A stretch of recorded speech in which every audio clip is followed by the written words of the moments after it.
सन्माननीय महापौर महोदया, सन्माननीय उपमहापौर, सन्माननीय आयुक्त साहेब, सर्व सन्माननीय सभागृह नेते, स्थायी समिती नेते, सन्माननीय विरोधी पक्ष नेते, सन्माननीय स्थायी समिती सभापती, सर्व सन्माननीय सदस्य, पत्रकार बंधू, सन्माननीय अधिकारी वर्ग, महापौर महोदय, या ठिकाणी अध्यक्ष महोदय, या ठिकाणी एक या कार्यक्रम पत्रिकेच्या माध्यमातून हा जो प्रस्ताव क्रमांक आपला 10 आहे, महानगरपालिकेच्या वतीने शासन अथवा अन्य प्राधिकरणास सादर होणाऱ्या अधिकृत पत्रव्यवहाराबाबत प्रक्रिया निश्चित करण्याबाबत या 2 ओळी व्यतिरिक्त आमच्याकडे कुठल्याही प्रकारचा पेपर नव्हता. ही पहिलं या सभागृहाला माहिती देतोय म्हणजे, आणि हेही आता इथून मागितलं त्यामुळे हे 2 पानाचं हे मिळालेलं आहे, वस्तुस्थिती आहे म्हणजे.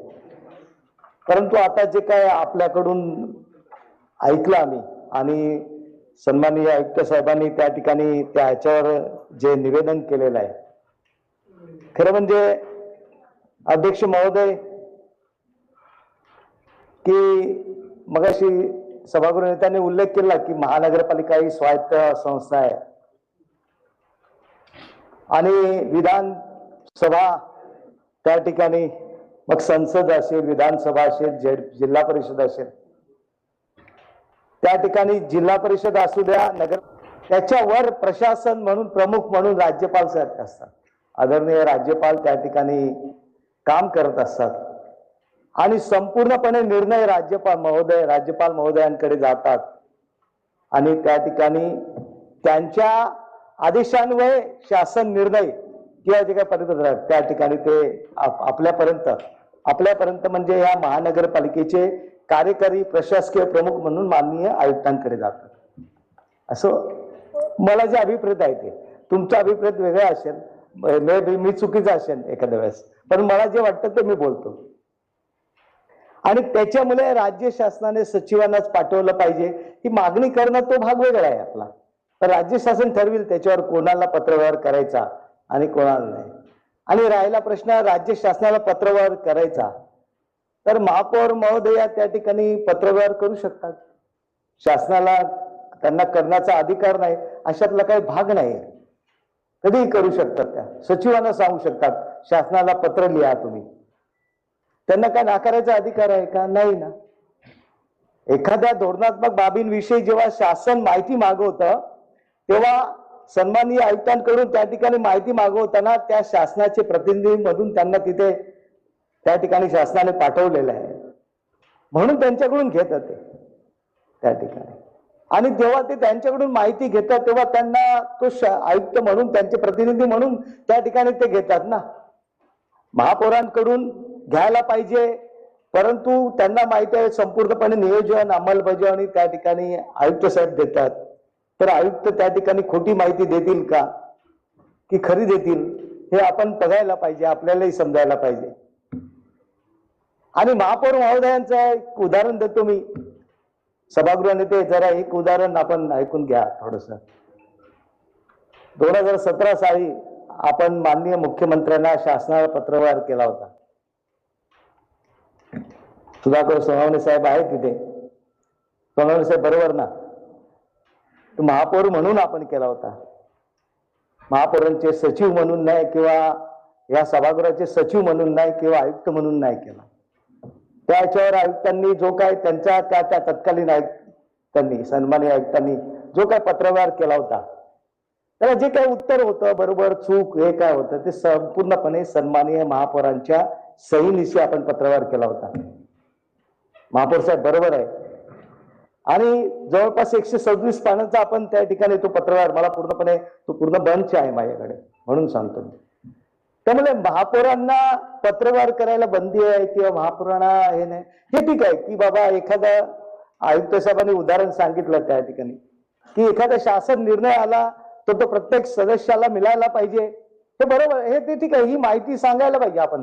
त्या अनुषंगातून सचिवांना आपण सांगितलं पाहिजे की जी आयुक्तांकडे शासन निर्णय येतील त्या सर्वांच्या प्रति प्रत्येक सदस्याला या ठिकाणी देण्यात यावा. आपला तो अधिकार आहे मागण्याचा, आपण कुठे नाही बोलतो. परंतु आयुक्तांनी पत्रव्यवहारच करू नये, एका विशिष्ट या बाबतीतच पत्रव्यवहार करावा असं त्या याच्यामध्ये जो अधिनियम सांगतो साहेब, अधिनियम बऱ्याच गोष्टी अधिनियमात आहेत आणि अधिनियमाच्या पलीकडे जाऊन सुद्धा कधी कधी आपल्याला निर्णय घ्यावे लागतात.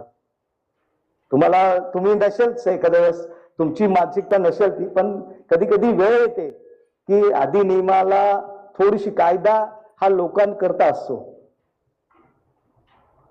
बरोबर. कायदा करता आपण नसतो, कायदा लोकांकरता असतो.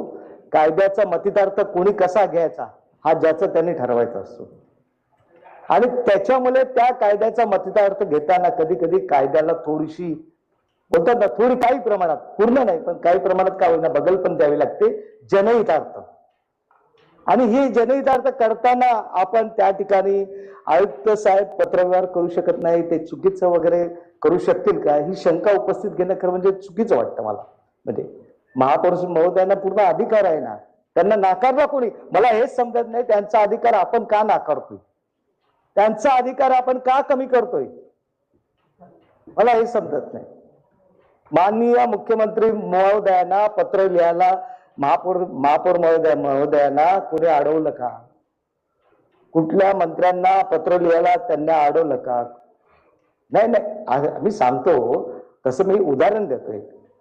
सचिवांना जे काही राज्याचे मुख्य सचिव असतील, प्रधान सचिव असतील, अवसचिव असतील, नाही ना, त्याच्यामुळे आपण या बाबतीत करायचं आहे ना, कायदा बदलवायचा आहे ना, धोरण ठरवा चांगलं, काय नियम, कुठला नियम घ्यायचा, कुठला नियम घ्यायचा.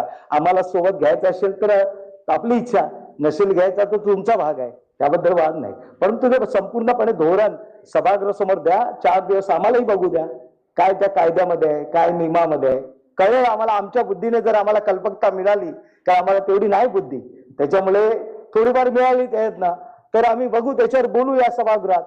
आणि नाही बोलता आला आम्ही गप्प बसू, परंतु तो निर्णय अवश्य घ्या, त्याच्याबद्दल वाद नाही. तो तुमचा बहुमताचा अधिकार आहे शेवटी, कारण हे सभागृह बहुमतावर चालतं आणि बहुमताने कुठलाही निर्णय घेण्याचा आणि कुठली सूचना केली ती रास्त आहे, बरोबर आहे, चूक आहे, तो भाग वेगळा.